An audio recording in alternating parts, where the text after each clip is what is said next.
I've always imagined my ideal life would be something like this, that I'd have all my time to myself.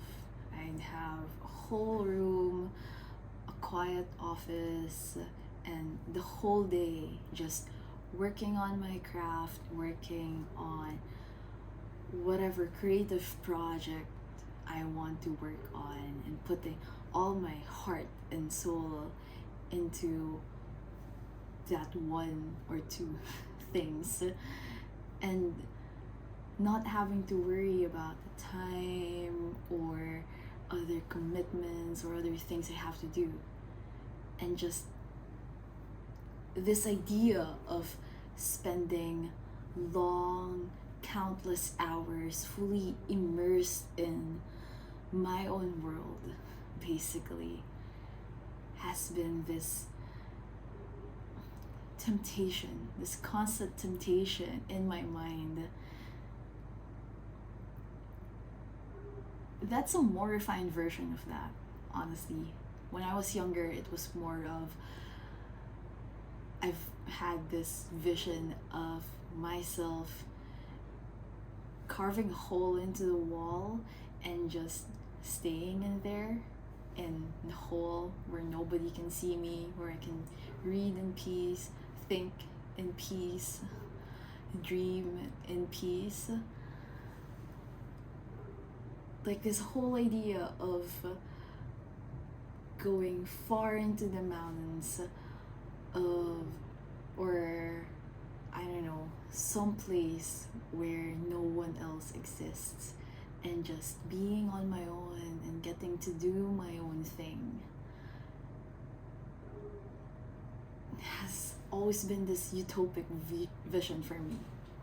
Like I've always wanted to just escape from everything and everyone and be on my own and just do what I want to do. And then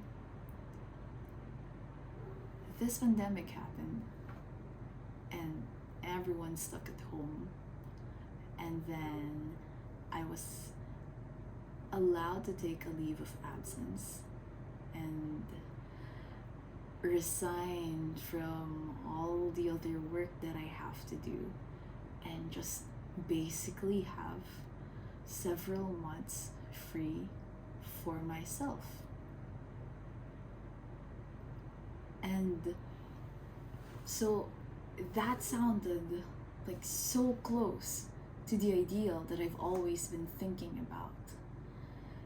And at the start of that period, my first thoughts were just on how I still feel like it's not enough that I am isolated at home without any work to be done. I still had social media. It sounds like a really random tangent, but yes. So I still had social media, and my friends were there, my inner circles were there, acquaintances, co-workers, they were there, and so were a lot of messages unanswered, a lot of things happening around the world that made themselves seem like they needed attention from anyone who could see them. And so amidst all of those chaotic spaces and my need for a complete and total break, and with added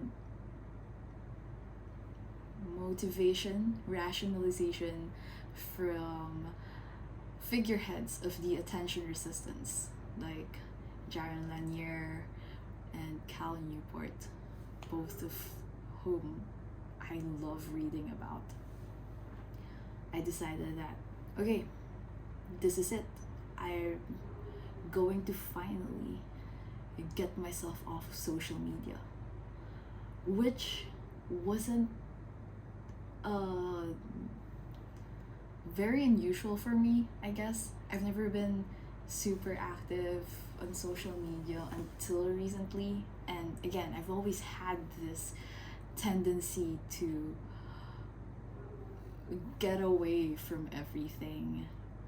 So I would have a lot of there had been a lot of times where I wouldn't open my Facebook, I wouldn't open Twitter or Instagram, even if there were a lot of messages there, a lot of things were happening, and just like ignore it for a long time, sometimes for days, sometimes weeks, sometimes months.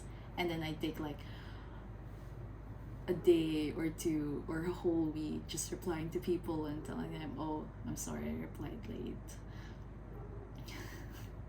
So I had those times, but then I was on a leave of absence. I didn't have any work to do. I didn't have commitments. And so I felt like, okay, I can finally do this. So I started with removing Instagram. I wasn't really using it a lot. And honestly, I don't think it was obvious that I left. And then I left Twitter. The same thing. In both places, spaces, technically they're places, digital places. In both spaces, I'd have some interactions. I'd have a significant amount of interactions, both from close friends, from colleagues, and sometimes random people I don't really know well. But it wasn't like I was a big thing there or anything, or I was actually putting out content there. It was Instagram did start out as something for my art and my photography, but then it ended up as just a more personal thing and a place to catch up on people. And Twitter was also just like this place where I publish words into the void. But then I was starting to build my own website. I had GaryTheGreat.com, and I was trying to focus more on my writing and going back to my art and just focusing on my creative work. So I thought, okay, I have a platform where I can share my stuff. I don't need social media. I don't need Instagram. It's not helping me anyway. And with all of the arguments that Lanier outlined in his books, like 10 arguments for deleting your social media accounts right now, I've read that too many times. I was just convinced that, okay, I have to get rid of these things. I have to get rid of Instagram. I have to get rid of Twitter. Maybe not YouTube, because I'm on YouTube Premium, and YouTube is different. It's different. And so that was done. That was out. Facebook was a little harder to get out of because there were still some university stuff there.